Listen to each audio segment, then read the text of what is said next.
warahmatullahi wabarakatuh.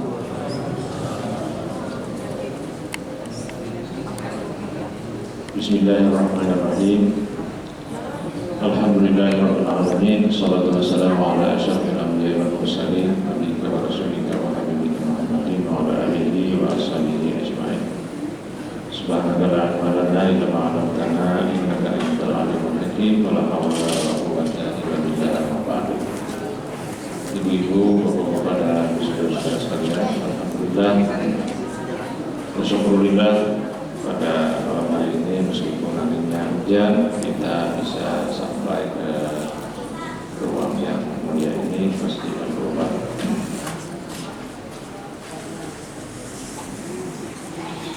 Pada malam hari ini pengajian tafsir akan kita mulai dengan ayat 10 surah As-Sajdah, surah ke-32.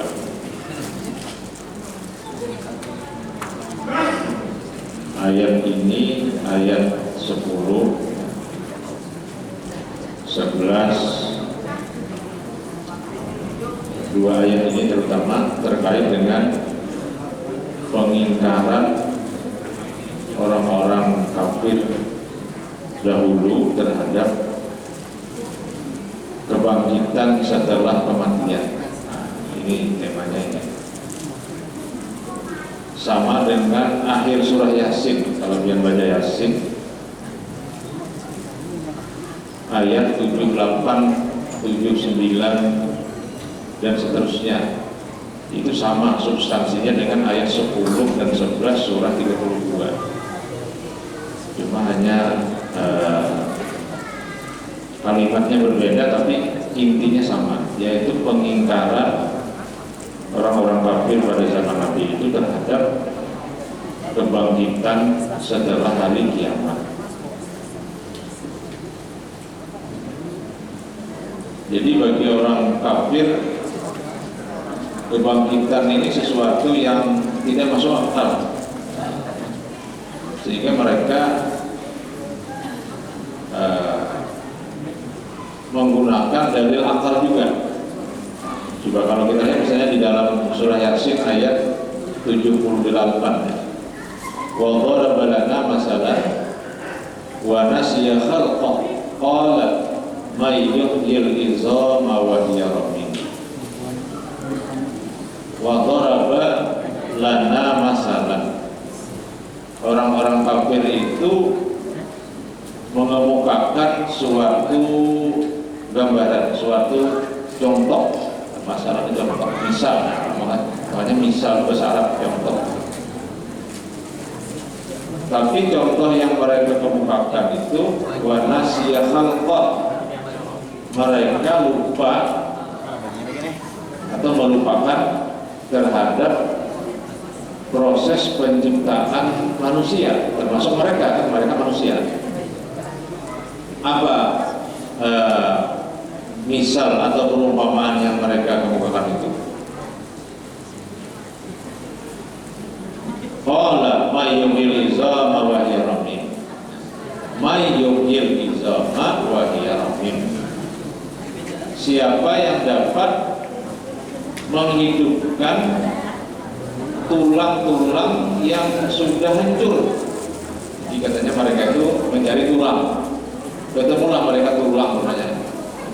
Lalu tulang itu dibawa ke hadapan Nabi, lalu dikacak, tulangnya hancur, tulang Depok juga kan, hancur, Ramim itu hancur. Lalu mereka mengatakan, may yuhyil izama wa hiya ramim. Hai Muhammad, siapa yang bisa menghidupkan sesuatu yang sudah mati? Ini tulangnya hancur. Gimana caranya menghidupkan itu? Padahal di awalnya Allah mengatakan wa nasiya khalqah. Dia melupakan tentang asal usul kejadiannya. Nah, lihat ayat sebelumnya, ayat 77 surah Yasin. Awalam yaral insanu anna khalaqnahu min nutfatin fa idza huwa khasimun mubin. Itu ayat 77. Apakah manusia memikirkan anna khalaqnahu min nutfah, bahwa kami menciptakan dia itu dari setetes sperma.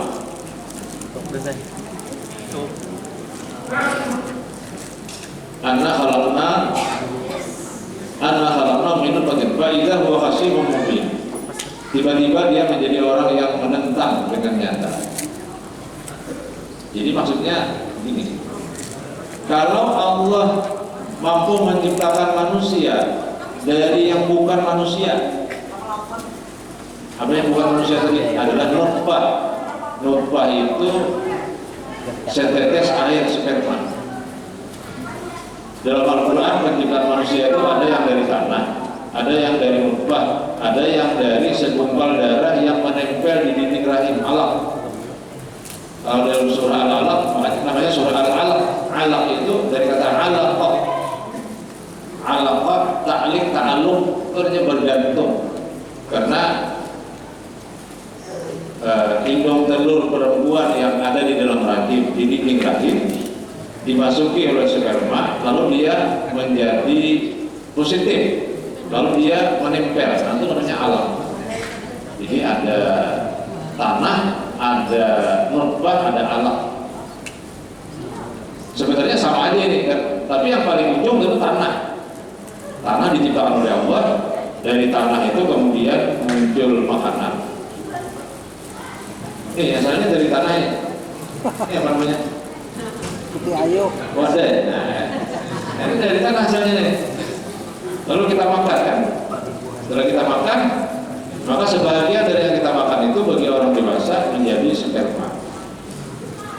Itu namanya nutfah. Nah, nutfah itu kemudian sperma masuk ke dalam rahim istri menjadi alaqah, lalu menjadi mudghah, menjadi izama, fakasawnal izama lahma, summa ansha'nahu khalqan akhar, fatabarakallahu ahsanul khaliqin. Jadi kadang-kadang Tuhan mulai paling ujung tanah, kadang-kadang agak ke atas sedikit dari nutfah, kadang-kadang ke atas lagi min alaqah. Tapi sama saja maksudnya, manusia itu diciptakan berproses dari tidak ada menjadi ada. Maka kalau Allah menciptakan manusia dari tidak ada menjadi ada, bagi Allah lebih mudah lagi untuk menghidupkan manusia yang sudah pernah ada. Nah, itu logikanya. Karena dalam dunia fisika tidak ada yang hilang. Seperti makan kan belum?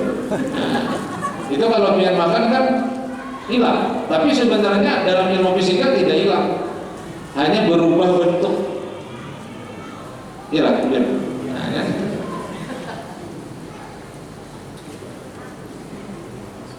Bensin apa? Pertalite atau pertama dalam kendaraan kita berkurang, apa hilang itu? Tidak. Dia hanya berubah menjadi gas. Jadi tidak ada yang hilang, hanya berubah bentuk. Itu ilmu fisika menjelaskan seperti itu. Kertas kalau kita bakar jadi abu, tidak hilang, cuma berubah menjadi abu. Pian meninggal jadi tanah, apa pian hilang? Tidak, hanya pian berubah jadi tanah. Nah, bagi Allah nanti mengembalikan yang berubah itu tidak, itu lebih mudah. Kalau berpikir mudah susahnya, itu lebih mudah daripada menciptakan manusia tadi dari tanah, dari nutfah, dari alaqah, dari mudghah, kemudian izama, lahma. Itu justru itu yang lebih rumit. Maka kalau Allah mampu menciptakan manusia dari yang lebih rumit menjadi wujud manusia, maka bagi Allah lebih mudah lagi mengembalikan manusia yang sudah pernah ada menjadi ada. Nah, itu maksudnya yang awalam yaral insan anna khalaqnahu min nutfatin fa idza huwa khasimun mubin wa daraba lana masalan wa nasiya khalqah qala may yuhyil izama wa hiya ramim. Lalu kata Tuhan, di dalam surah Yasin itu, qul yuhyihal ladzi ansha'aha awwal marrah. Katakan hai Muhammad, jawab pertanyaan itu. Yang menghidupkan manusia setelah mati di hari berbangkit adalah zat yang telah menciptakan pertama kali, yaitu Allah. Wa huwa bi kulli khalqin alim. Allah itu maha tahu terhadap setiap ciptaannya. Lalu dilanjutkan dalam surah Yasin itu kan, nih ayat-ayat yang paling ujung itu.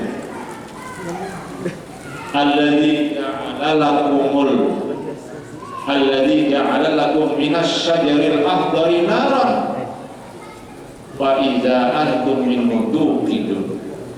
Dialah juga Allah yang menciptakan api dari kayu hijau, dari pohon hijau.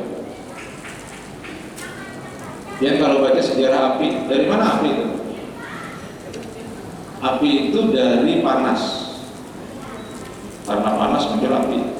Dari mana panas? Dari mana panas? Dari matahari ya. Tapi terlalu jauh dari matahari. Panas itu dari gesekan benda. Ya, kalau rasa dingin, muhane, gosok tangan, gosok lawas. Panas. Dan ini kalau terlalu lawas, gosok ini bisa muncul api. Iya, karena ada daya listriknya. Dalam surah Yasin Allah menjelaskan alladzi ja'ala lakum minasy syajaril akhdari naran fa idza antum minhu tuqidun. Dialah juga Allah yang menciptakan api dari pohon hijau. Maksudnya pohon yang bergesek.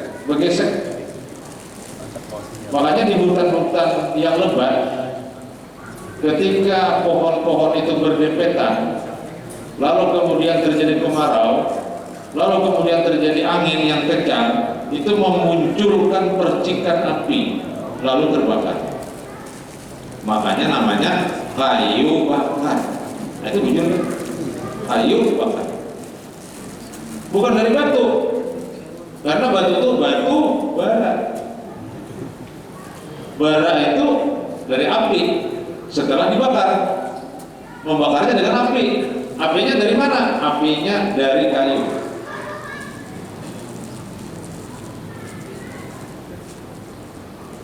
Makanya kayak di Australia itu sering terjadi kebakaran hutan. Itu dari kayu yang bergesek. Karena, nah, padahal tidak ada api, lalu muncul api. Berarti kan Allah menciptakan api dari tidak ada menjadi ada. Itu bisa Allah ciptakan. Berapa lagi tadi kalau membangkitkan manusia yang telah pernah ada, yang dalam ilmu fisika sebenarnya tidak ada materi itu yang hilang. Yang ada hanya berubah bentuk. Nah, itu logika Al-Quran ingin menjelaskan tentang hari kebangkitan. Jadi Al-Quran itu pakai logika. Makanya agama itu menggunakan rasio. Jadi kalau ada orang mengatakan kita beragama dia jangan pakai akal, oh kenapa? Beragama, memahami agama, apalagi Al-Quran itu menggunakan kecerdasan tingkat tinggi. Orang Arab mengemukakan juga kecerdasannya, tapi rendah pada waktu itu.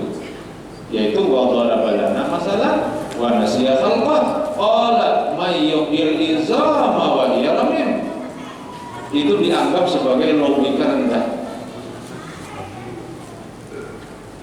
Logika tingginya qul yuhyihal ladzi ansha'aha awwala marrah wa huwa bi kulli khalqin 'alim. Alladzi ja'ala lakum alladzi ja'ala lakum minasy syajaril akhdari naran fa idza antum minhu tuqidun. Itu logika tinggi. Lalu kata Allah, awalaysa alladzi khalaqas samawati wal arda biqadirin. Bukankah Allah yang telah menciptakan langit dan bumi itu biqadir, mampu, Ayakhluqa mislahu, menciptakan yang seumpamanya. Bala, jelas Allah mampu. Wa huwal khallaqul alim. Karena Allah itu pencipta yang maha tahu. Jadi yang mencipta itu Allah ya. Kalau kita ini mau ubah-ubah aja, ngarannya menjadikan beras jadi tepung, menjadikan tepung jadi wadah, menjadikan wadah jadi nafkah. Orang kita dalam ubah kita menjadikan. Tapi kalau Allah menciptakan, khallaqul alim. Subhanalladzi biyadihi malakutu kulli syai'in wa ilaihi turja'un. Sebelumnya innama amruhu idza arada syai'an yaqulu lahu kun fayakun. Subhanalladzi biyadihi malakutu kulli syai'in wa ilaihi turja'un. Nah, dalam pengertian seperti itulah ayat 10 dan 11 surah As-Sajdah ini. Coba lihat As-Sajdah ayat 10-11. Wa qalu, dan mereka berkata, aidza dhalalna bil ardi, apakah bila kami telah lenyap di dalam bumi, a inna lafi khalqin jadid, apakah kami benar-benar akan berada dalam ciptaan yang baru? Bal hum bi liqa'i rabbihim kafirun, bahkan mereka ingkar akan menemui Tuhannya. Qul yatawaffakum malakul maut allazi bikum tsumma ila rabbikum turja'un. Katakanlah kepada mereka, kamu akan diwafatkan oleh malaikat maut yang diserahi untuk kamu, kemudian hanya kepada Tuhanmu kamu akan dikembalikan. Jadi logika orang-orang kafir pada waktu itu, kalau sudah lenyap menjadi tanah, itu tidak akan kembali lagi. Ya mungkin karena mereka juga belum belajar teori-teori fisika. Tapi kemudian teori fisika mengatakan tidak ada yang hilang, yang ada yang berubah bentuk. Yang berubah bentuk karena Allah yang menciptakan, maka bagi Allah begitu mudah untuk mengembalikan. Jadi turja'un itu bukan saja maknanya dikembalikan dalam pengertian kita itu menuju Tuhan, tapi dikembalikan mana? Dikembalikan seperti kita tadi. Kita meninggal, lalu kita dikembalikan menjadi tidak meninggal.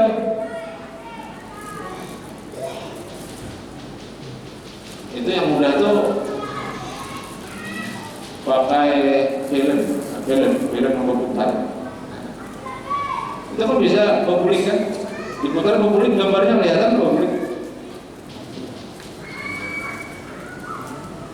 Ada orang lajumanar buka mundur, ada sebenarnya.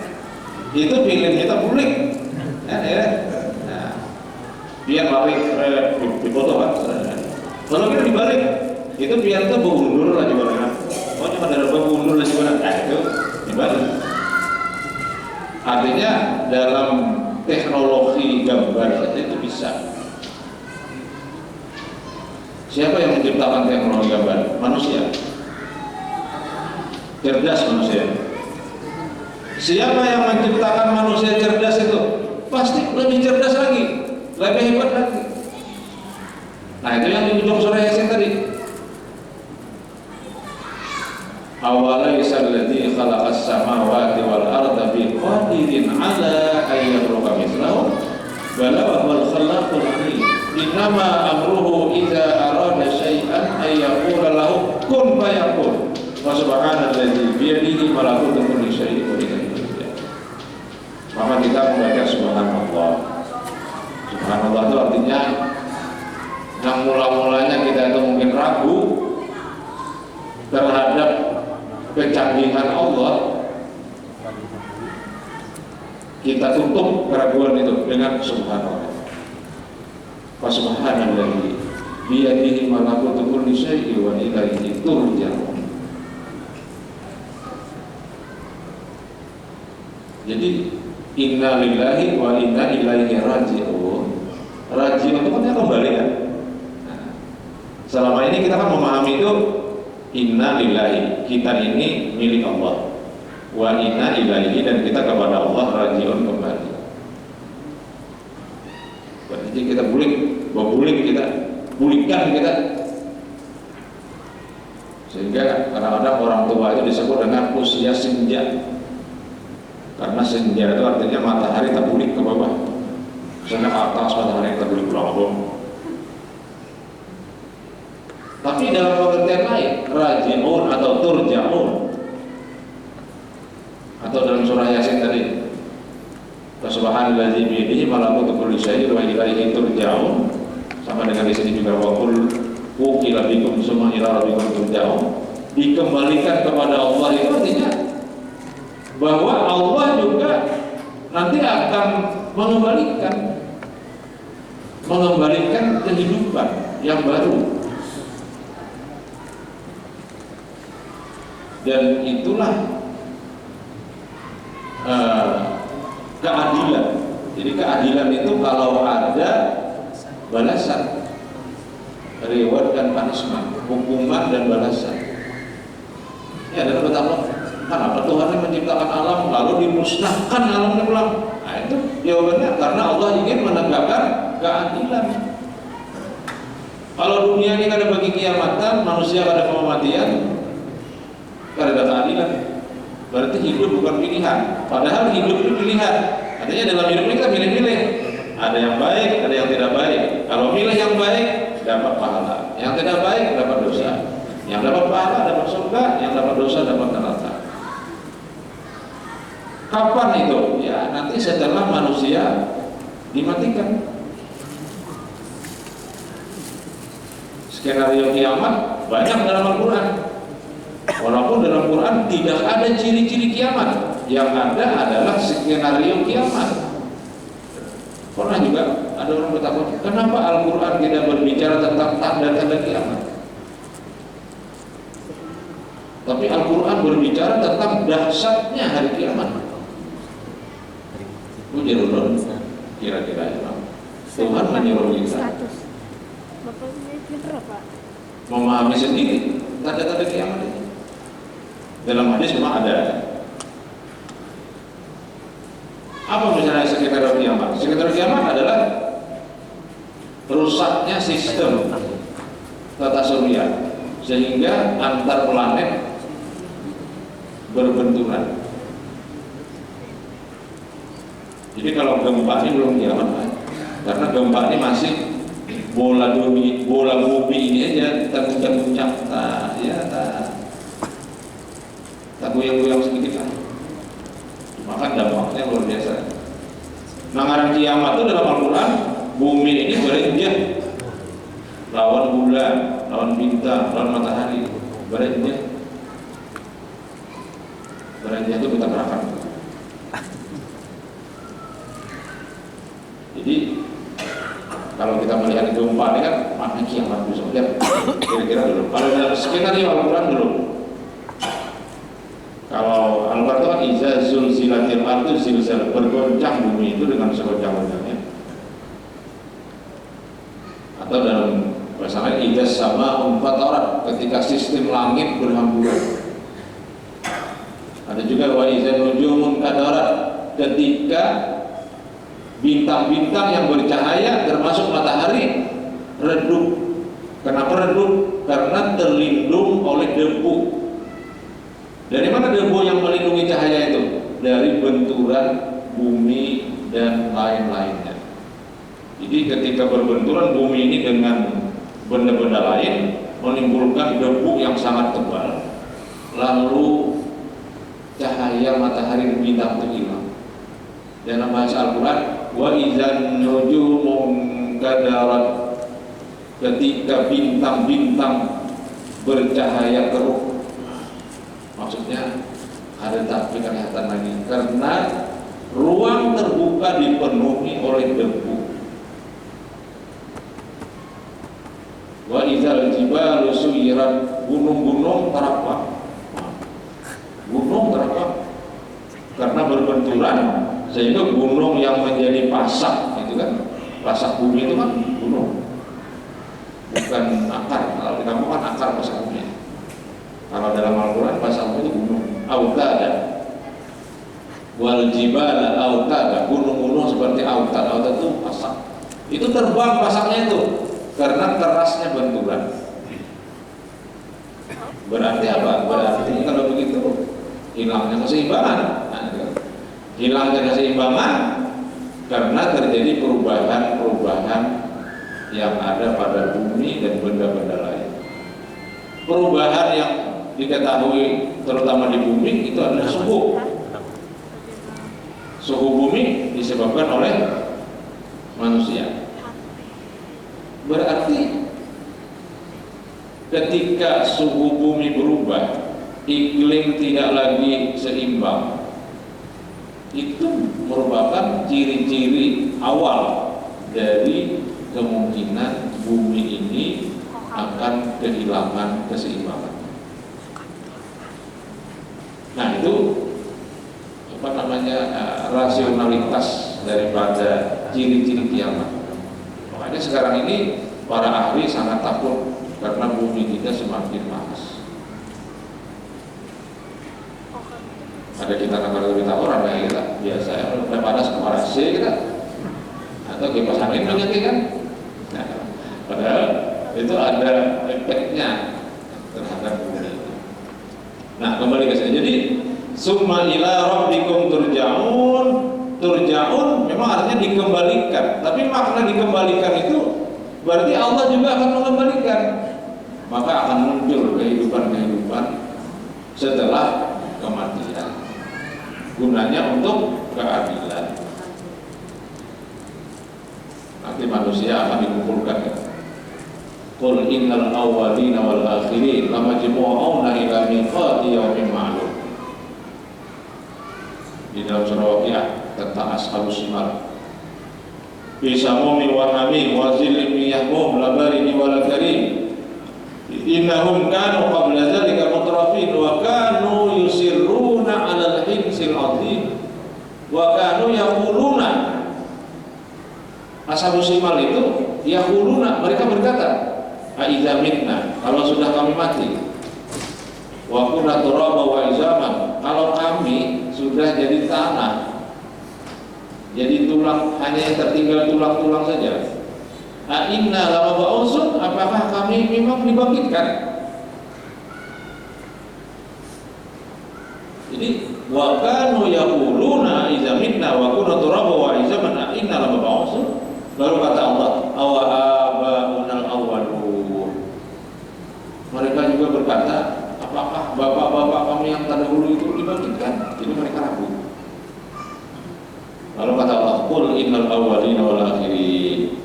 Katakan ya Muhammad, bahwa yang bahari-bahari, yang sekarang dan yang akan datang, lamajmu'una, akan dihimpunkan ila miqati, di suatu miqat. Miqat ini kalau kita umrah atau berhaji kan, itu ada namanya miqat. Miqat itu tempat bertolak. Kalau dari Madinah misalnya di Bir Ali, singgah di situ, pasang kain ihram, miqat makani.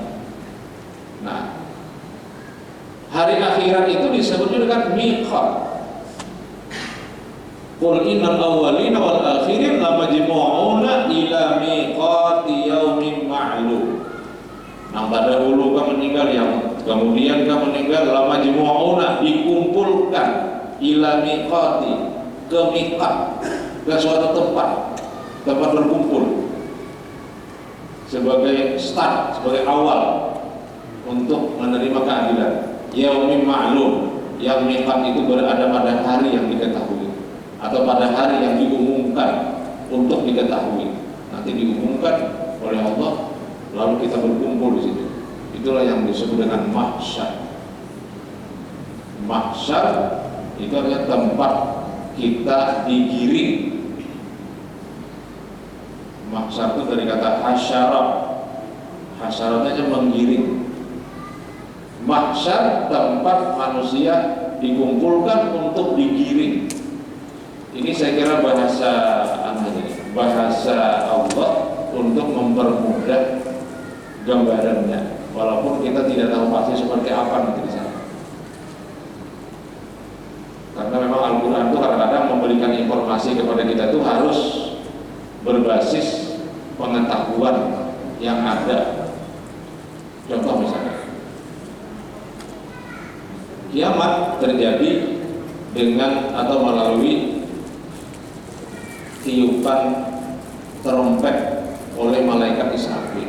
Lalu ada takut Israfil itu meninggal aja. Padahal meninggal berarti Israfil ini manium pada berpikir. Mestinya kan sidin manium itu berpikir, nah kira-kira sidin udah mati kan? Sesadar aja maniumnya kan? Di mana karena mati, dia semua yang bernyawa mati. Kira-kira malah. Sebenarnya yang dimaksud dengan tiupan itu, fa'idza nufiha fis-sur kan? Itu artinya kiamat itu juga nanti skenarionya seperti terjadi angin topan yang sangat keras, sehingga menerbangkan semua benda yang ada di atasnya. Lalu kemudian karena ditiup sangat keras, maka bumi itu lepas dari garis edarnya. Lalu bumi yang garis edar yang lepas tadi berbenturan dengan benda lain. Siapa yang meniup? Ya Tuhan. Israfil mati juga Israfil. Cuma mungkin Allah ingin menggambarkan, karena di dunia ini ada gempa, ada angin topan, ya itulah gambaran-gambaran terjadinya kiamat gitu. Tapi nama niup itu ya Allah Subhanahu Wa Taala, atau Allah Subhanahu Wa Taala yang menjadikan bumi itu seperti ditiup angin yang sangat kencang, menimbulkan debu-debu yang sangat tebal, dan bumi kemudian keluar dari garis edarnya dan kemudian berbenturan dengan benda-benda lain. Nah, itu yang dikatakan di dalam surah Al-Qiyamah itu, wa idza bariqal basar wa khasafal qamar. Wa idza bariqal basar wa khasafal qamar wa jumi'a asy-syamsu wal qamar. Lagi kalla lawazar yauma idzin ainal mafar. Pada waktu itu orang berkata, kemana lari? Kalla la wazar ila rabbika yauma idzin mustaqar.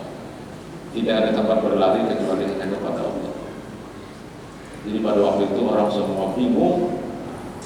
Kalau di dalam surah Az-Zalzalah kan, wa qalal insanu ma laha. Manusia berkata, apa ini? Bingung. Apa ini? Itu bukan berarti kada percaya kiamat. Maksudnya manusia berkata, bagaimana ini? Kemana ini? Apa yang harus dilakukan?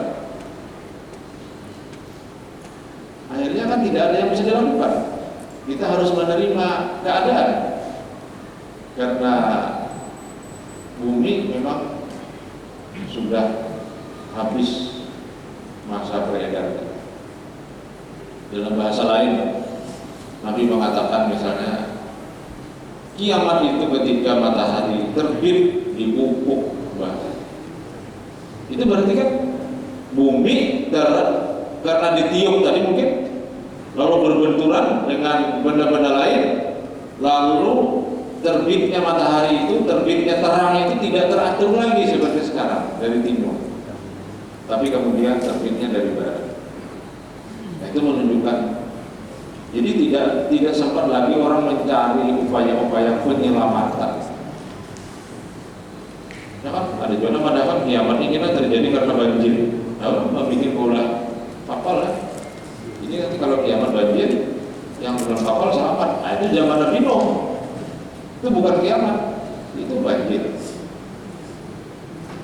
Lagi kalau karena gempa, maka kemudian para ahli struktur membuat teknologi rumah atau bangunan tahan gempa. Setiap penyambungannya dibikin karet. Jadi kalau nyambung goyang-goyang itu berubah. Kayak jembatan kolektor itu ada karet tebal di antara sambungan beton itu. Itu maksudnya kalau terjadi sedikit getaran, dia elastis, nggak apa-apa. Gedung-gedung besar juga menggunakan teknologi anti gempa. Itu kalau gempa. Tapi kalau kiamat, nah guncangannya dibenturkan oleh Allah. Dan setelah itu semuanya meninggal, termasuk manusia, malaikat, jin dan seterusnya. Lalu setelah itu dihidupkan lagi. Apakah yang dihidupkan itu termasuk nanti hewan, tumbuhan, wallahu a'lam. Tapi kalau dalam Al-Quran kan ada ayat, yauma tubaddalul ardu ghairal ardi wa barazu lillahil wahidil qahhar. Pada suatu ketika bumi ini akan diganti dengan bumi yang baru. Dan pada bumi yang baru itu Allah menampakkan keadilannya dengan sekuat-kuatnya. Berarti alam akhirat itu seperti alam dunia seperti sekarang, tetapi kehidupannya semuanya salamun qaulan min rabbir rahim. Jadi tidak ada lagi orang mencuri, semuanya orang baik, hidup nyaman. Bisa jadi seperti itu. Berarti mungkin wani besar lagi, ya. Karena kan ada sungai dari madu. Amal madunya madu wani, berarti ada wani, ada tuh wani yang pulang gitu. Dikatakan juga ada sungai dari susu, berarti sapi, ada juga sapi. Berarti kan? Nah itu wallahu a'lam ya. Nah, jadi apakah di kehidupan setelah mati itu seperti kehidupan kita sekarang minus kejahatan, semuanya orang baik? Wallahu a'lam. Tapi gambaran-gambaran Al-Quran itu ada yang mengarah ke sana.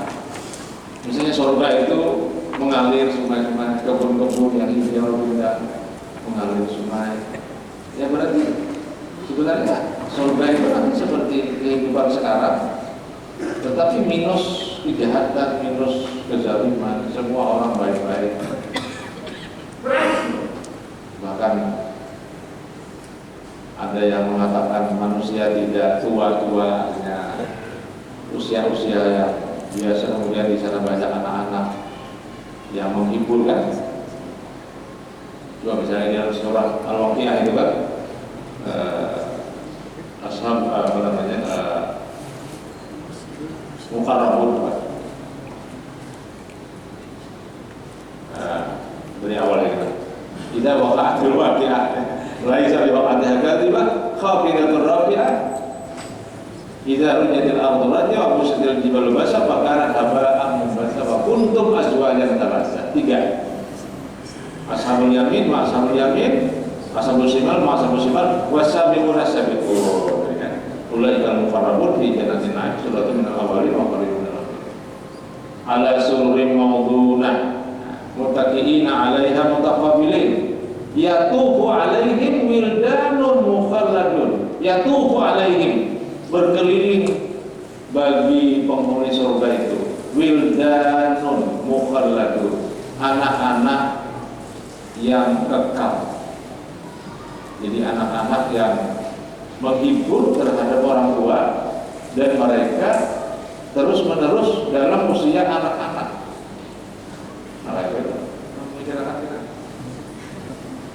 Jadi pada mau begadang anak-anak terus di abwabi wa barika wa ka'sin min ma'in. Mereka juga memiliki cangkir, kemudian tirat dan air-air yang siap untuk diminum. Yusad'auna anha wa la yunzifun wa faqihatin mimma yatakhayyarun. Disiapkan juga buah-buahan yang dipilih. Ibarat limau itu limau magang, limau manis, ya. Pilihan-pilihan. Ibaratnya apa namanya, nangka atau nangka birulang. Ya, nangka itu ada beberapa macam. Ada nangka bubur warnanya. Nah, bubur itu kayak bubur, tapi jangan. Jadi itu namanya wafaqihatin apa namanya, mimma yatakhayyarun. Kalau di sekolahnya kita wafaqihatin katsiratin la maqtu'atin wa la mamnu'ah. Buah-buahan yang banyak tidak putus, maksudnya ada musik. la maqtu'atin wa faqihatin katsiratin la maqtu'ati wa la mamnu'ah, tidak pernah putus dan tidak ada yang mencegah. Nah itu surga. Jadi kita alih mau bayang-bayang makan. Kalau di dalam surah Waqiah itu surga itu ya seperti kehidupan di dunia ini, tapi minus kejahatan, minus kezaliman, minus kebosanan. Kalau ada kita kan kekanakan terlalu banyak, ditap. Latok. Nah itu kadang-kadang kan mengganggu juga. Tapi saya bilang dengan orang tua, biar aja main ditap. Daripada cuma lihat HP aja, nggak usah matanya. Ditap ini kan keterampilan. Tok karena dari itu ditap aja. Nah jadi Bapak Ibu sekalian, ayat 10-11 ini memang ini logikanya orang kafir ketika tidak percaya dengan hari berbangkit setelah kiamat. Tapi itu sudah dipatahkan, dimentahkan oleh Allah juga di dalam surah Yasin tadi, terutama yang panjang itu surah Yasin membahasnya, mulai ayat 77 tadi sampai terakhir. Ya, mulai ayat 77. Ya. Awalam yaral insanu anna khalaqnahu min nutfatin fa idza huwa khasimun mubin sampai ayat terakhir. Jadi untuk memahami ayat 10-11 ini bagus dikumbain atau dilihat dikombinasikan dengan ayat 77 surah Yasin sampai selesai karena isinya sama dan lebih luas di surah Yasin pembahasannya. Ini yang dapat ulun sampaikan pada malam hari ini. Hadanallahu wa iyyakum ajma'in. Assalamualaikum warahmatullahi wabarakatuh.